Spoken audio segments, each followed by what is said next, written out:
With degrees in criminal justice and ethics, over 30 years of investigative experience, a recognized expert in investigation procedures, and an expert in criminal and social behaviors, I am Rick Decker, and this is A Shadow of Truth. Greetings from sunny Charleston, South Carolina. You know, many serial killers are known for what they do. Some of them do a variety of things. Dahmer, he was a cannibal. Pee-wee not only ate his victims, but ate parts of them while they were alive. Today, we are going to be talking about the butcher of Plainfield, Wisconsin, Ed Gein.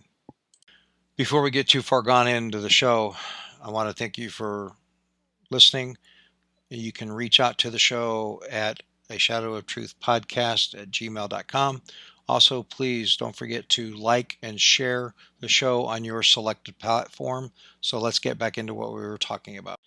Believe it or not, a lot of people have heard about Ed, just not really by name. We've heard about him in stories under the illusion or guise of another story. And I'll explain later. But who is Ed Gein? Ed was born in La Crosse, Wisconsin in 1906. He was the second of two boys fathered by George Philip Gein, and the mother was Augusta Wilhelmina. Henry was his oldest brother. George, the dad, was a chronic alcoholic, dysfunctional, didn't work well, didn't hold a job very long. Although he did manage for a short time to own a grocery store where he ended up drinking away his profits. Later, he decided he was going to sell the store in La Crosse and move to a farm and live in seclusion in Plainfield, Wisconsin. As one can imagine, the family dynamics were just messed up as all hell. I mean, Augusta, the mother, she hated George. She thought George was a piece of crap, and she herself was a piece of work. She was overtly religious, and she kept strangers away from the farm and from the house when they lived in La Crosse. And she told her children, her two boys, that the world was evil, and all women except for her were lustful and did the devil's bidding. I mean, she ran a tight ship. The boys were not allowed to have friends. She scrutinized everybody that came into their lives. There's evidence that she brutally beat the boys when they tried to make friends at school. Life for the Gein boys was anything but easy.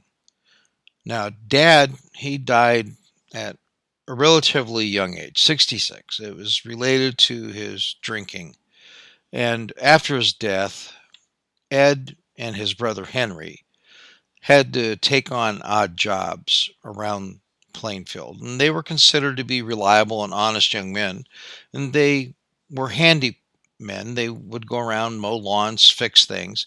And so they were able to maintain and gain employment for a significant period of time because at that time it's what they did, and people knew them in Plainfield. Plainfield wasn't really that big, and so it was easy for them to make a name and to earn a living, just like any family that has an addiction issue.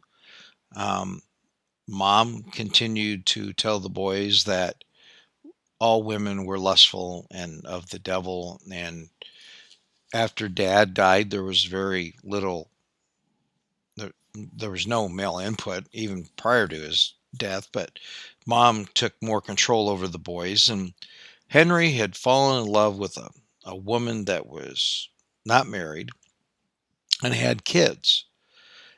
And it didn't appear to have any negative impact by Mom in the beginning. And Ed, he liked playing with the kids and babysitting the kids. In fact, Henry And this woman would let Ed babysit these kids while they dated. But as we know in life, not everything is as it seems on the surface. Ed and Henry had really bad arguments about that relationship. But like I said, Ed liked the kids, and people said that Ed seemed to respond better to children than adults. So nothing was really at the time thought of if there was a problem with the boys were just arguing. It was just a sibling spat. After some time working together, and not long after their dad died, I would say approximately about a year and a half, Henry passed away. And it was ruled an accident, and there was very little investigation done. I mean, the coroner did rule that it was asphyxiation, and it was never really explained. And so it just kind of went away. Ed, he doted over his mom his entire life. She had convinced him that all women except her were evil and lustful.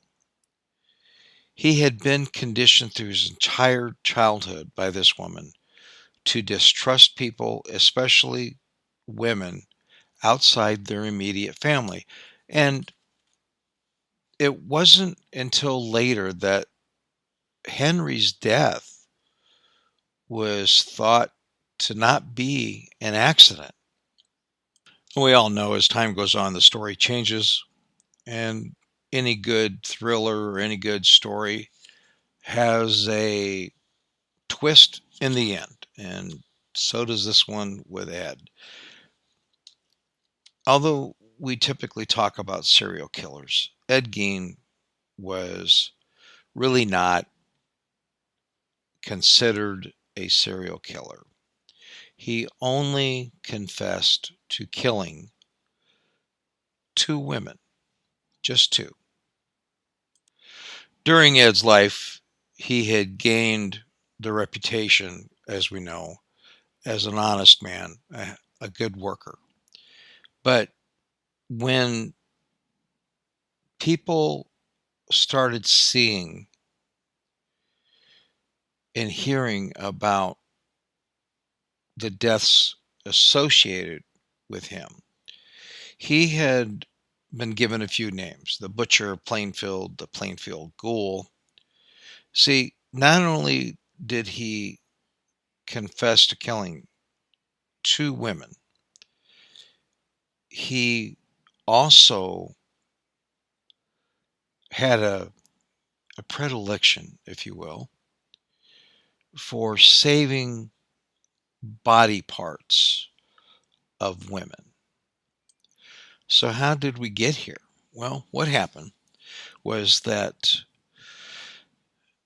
a woman in a hardware store had come up missing, and that woman had a son that was a deputy sheriff, and the son had went to the hardware store and found that his mother was missing and that there was blood all over the place.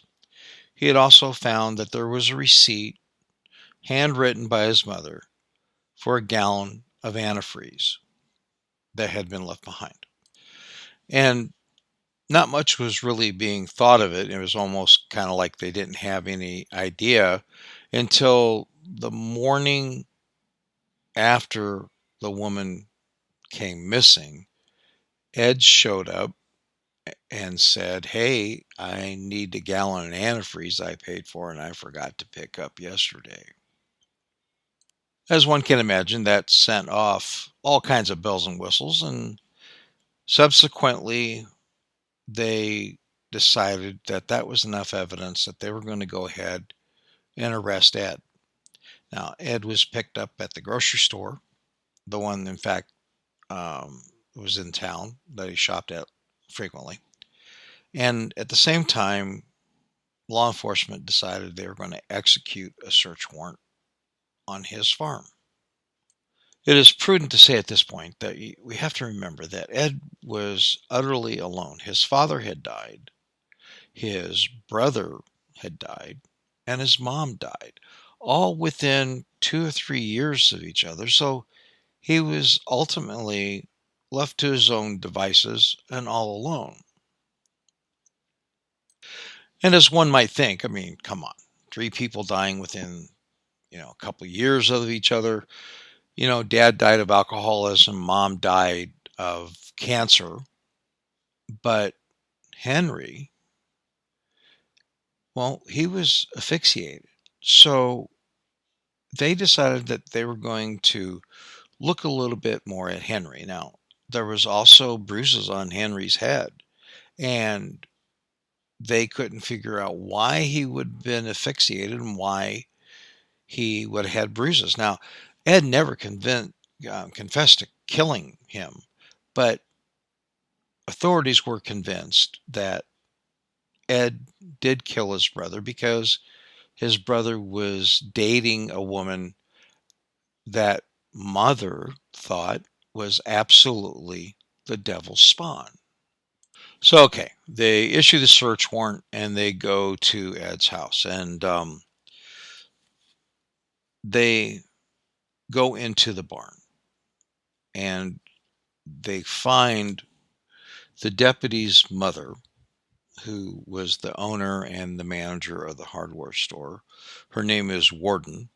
They found her body decapitated, and they found her hanging upside down so that the blood would drain from her body. And she had been dressed out like a deer, meaning she had been gutted and filleted and opened up like one does a deer to clean the carcass and harvest the meat and the bones and the organs of the animal. And this is what Ed had did to her. Now, they went looking for her head and found it in Ed's house, wrapped up in a plastic bag with a 22 caliber round in her head. Interestingly enough, though, when they were in the house, they started noticing some oddities in the house. They noticed that his silverware and bowls and plates were actually body parts. And they also started noticing that the drapes were closed. And when they went to go open the drapes, well, the tassels hanging from the draped cords were human lips. See, Ed had been collecting body parts and putting them in boxes in his home. In fact, he not only collected parts, but he was collecting organs. He was putting some of these parts in shoe boxes, plastic bags, and burlap bags, paper sacks. Now, although he's not categorized as a serial killer and he only did confess to two, his crimes were extremely horrific and unfathomable at any time or place. During the search, they found that he had placed 9 vulvas from 9 different women in one box. That's right. I said vulvas. He had cut them out. The lips were used on drawstrings for drapes. He even had made a belt from female nipples from their breasts. There were 4 noses that they had found in various places in the home. The lampshade, however, was made from a human face. They even found leggings that were made from women's legs. And the list just went on. This house was literally a house of horrors. They had even discovered that Ed, had skinned his mother after her death and made a suit from her skin for himself to wear when he felt that he needed to be closer to his mother. Well, at this point in time, you've got to wonder, you know, what the hell? Okay. So Ed confessed to not only the two murders, but many nights, like 40 nighttime trips to the local graveyard, where he would exhume bodies that were recently buried. He would attend the funerals and see which ones reminded him of his mother. And he would exhume those bodies, and he would fill the graves in. Now, this would take a lot of work, but that's exactly what he did. And right now, I bet you're thinking, well, hell, that sounds awful damn familiar, Rick. Well, you're right. And like I said at the beginning of the show, you know about Ed, but you know about him and the story about him from different media and not really as the Plainfield Butcher or the Plainfield Ghoul. See, there were approximately 7 movies made that were a result of Ed's acts. In fact, the first one was Alfred Hitchcock's movie Psycho. Norman Bates loved being with his mother so much that he dressed as his mother and sat in the rocking chair. Well, that was symbolic of Ed donning his mother's skin and behaving like her while he wore her skin as he missed her. Folklore has done well in immortalizing Ed Gein and had made good profit off of it. I mean, uh, remember, people fear what we don't understand. And then what we don't understand, we tend to conceptualize and turn it into something that a story that we can tell so that it has a different twist of it. But the thing is that every story has a bit of the truth. Every horror story has a bit of the truth. And it's just another way for us to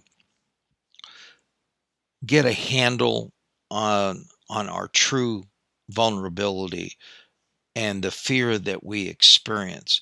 See, once we feel that we can explain something and become victorious over it, like acts like what Ed's done and other serial killers, it tends to minimize what we're afraid of and reassure us that, well, it's just a story and we're safe and we're okay.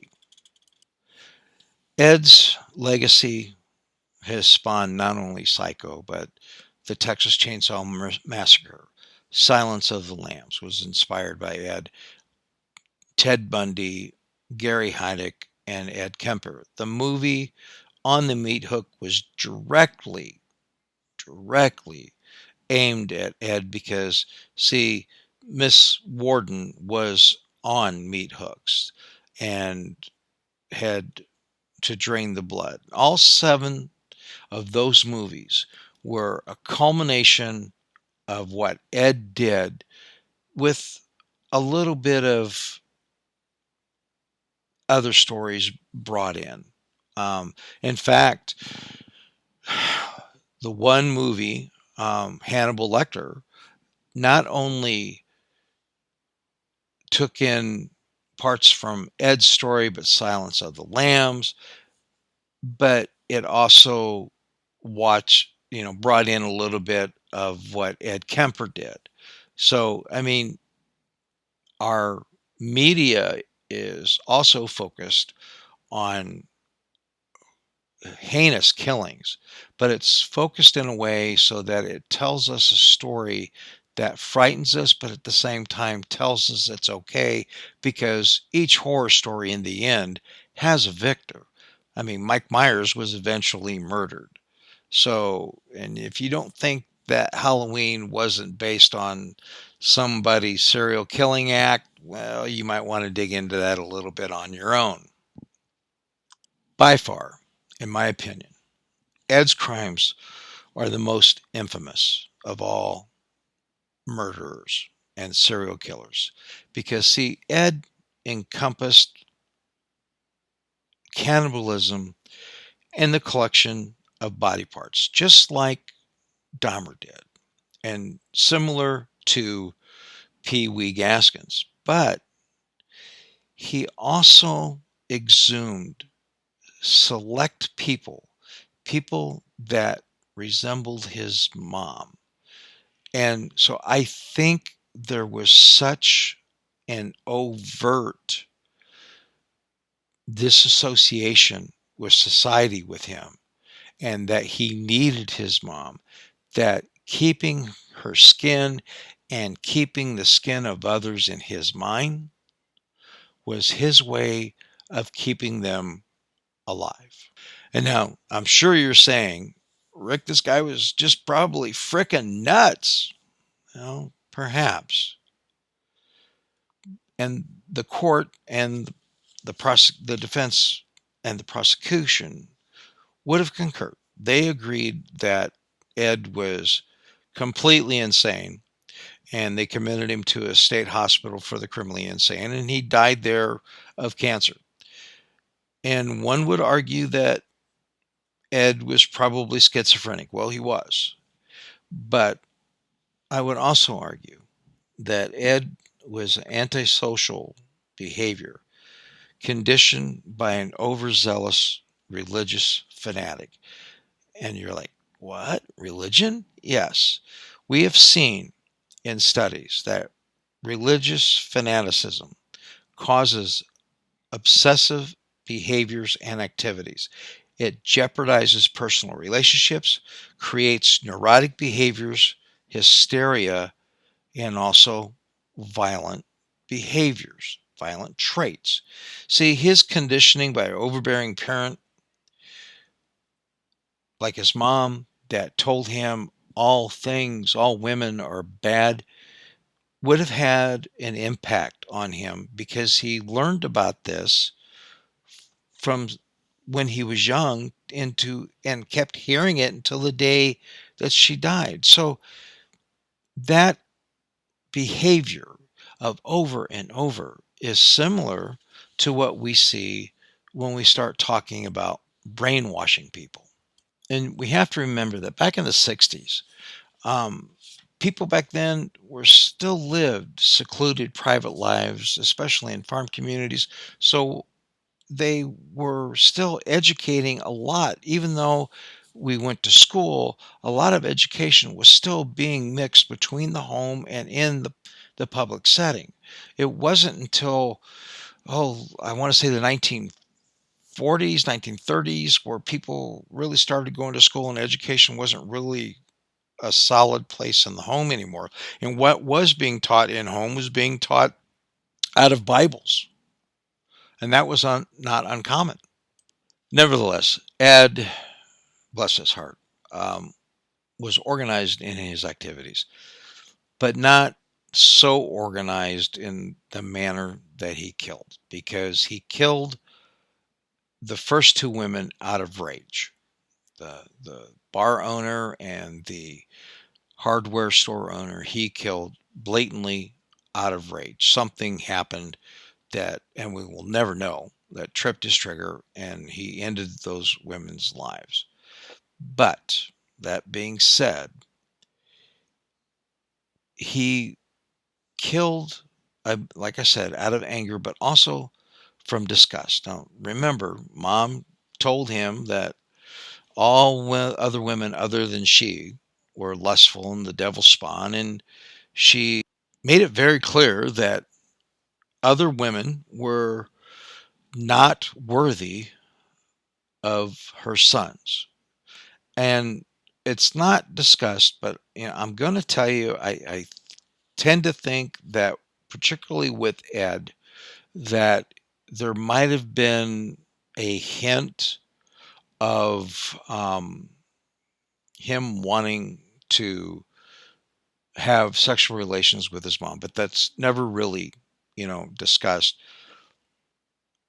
But I do believe that Ed was delusional and probably suffered from auditory delusions, and that's obvious by the fact that he used to wear her skin and pretend that he was her when he dressed up. So I'm sure he was looking for her confirmation that all women are bad except for her. And with him wearing her skin, it was probably a ritualistic way for him to spend more time with her and to reassess and rehear her teachings of his youth. For Ed, killing wasn't about the thrill, the lust, or the power. It was simply because he wanted to please his mom and keep her alive, because that was the last living link to his life, to his childhood that he had. The other things that we need to remember is that he and Henry were abused, which is common with religious fanaticism. We need to remember also that along with any type of physical abuse, there's always emotional and mental abuse. And particularly when it's experienced in childhood, it causes dissociative personality disorder, which Ed obviously had along with his schizophrenia because it's common. Okay, but as a result, with so much going on in his family, his mother discussed a lot about death and God's revenge, and Ed, I think, had developed a necrophilia effect, not for sexual pleasure, but for the pleasure of being close to someone that he loved. In my opinion, Ed is another example of a killer created by the environment, an individual pushed too far for his psyche to overcome and to adjust. During the time his mother focused the teachings on divine retribution, she beat the boys if they did not succumb to her views and the beliefs and her opinions.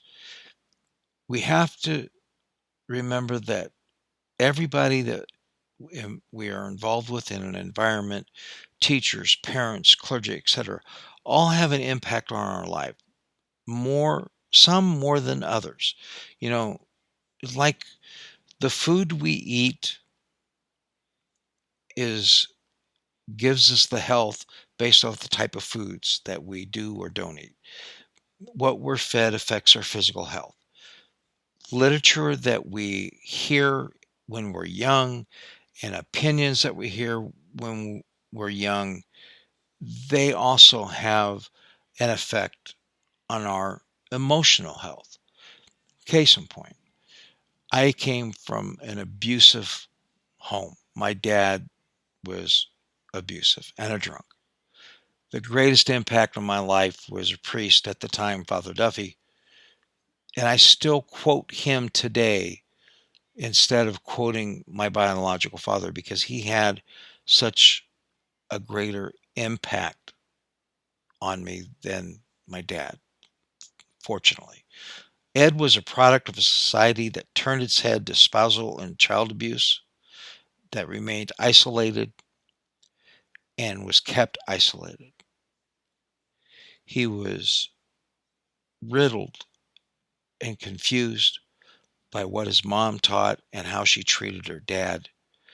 And I believe she hindered the development of his relationships and his ability to have relationships with other women, or for anybody for that matter.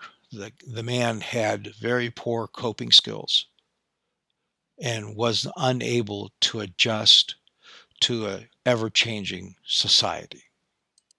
Okay, that's our show for today. I want to tell you thank you for listening. Don't forget to like and share my show with others on the platform of your choice, like I asked in the beginning of the show. For questions or suggestions, you can email me at a shadow of truth podcast@gmail.com. I am also on Twitter and on Facebook and on LinkedIn. Each week, or each show, twice a week, I ask people to please take care of one another and watch out for each other. And I do that not just for something to say or something that I think is just cool to say. I really mean it. We as a society are globally are in frightening times, and we're ever changing, and we need to bond together, because if this ship sinks, we all sink with the ship because we're all in the same damn boat. So please do your due diligence. Extend a kind word to somebody today, tomorrow. Do something to help instead of doing something to destroy. Until next time, please let's take care of one another. Carpe diem.